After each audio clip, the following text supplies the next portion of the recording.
Everyone, here's another video. This video is on the Chevron ceiling fan that I got yesterday. Thanks to Just Derpy for pointing it out to me on Gumtree. So I managed to get it within, I think it wasn't like an hour. I've messaged them since the ad was posted. 2 Chevrons up here currently, as you can see. This one's a different model. It's 84 watts or something, but it's not actually made by Woolworths. It's actually made by Chevron themselves. I'm gonna have to start it from high to low because the bearings in it are actually pretty stuffed and it doesn't really like starting from low to high. It just really pretty much stalls out. So I can show you what I mean.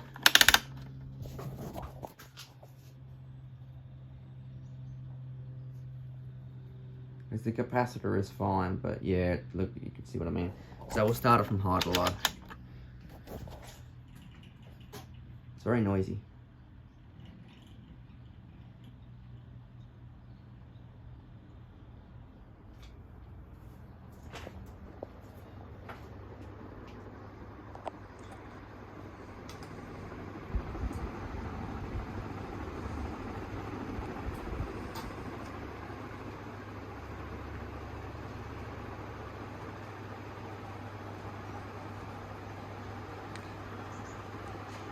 Doesn't really like the controller that I'm using either, so that's probably another reason it's very slow.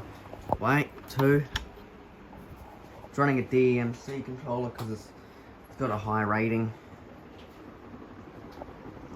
High rating that would similarly match it. It is pretty powerful actually. As you can see, the drop of speeds.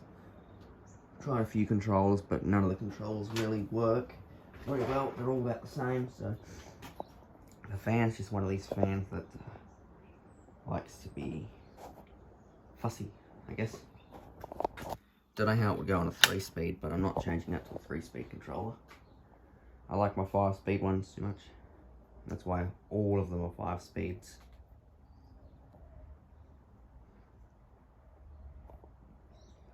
Yeah, it's not too bad. I wonder what it will be like on low though. That will be interesting.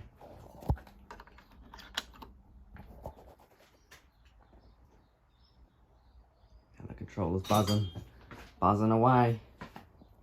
Yeah, this is better. Starting it from high to low.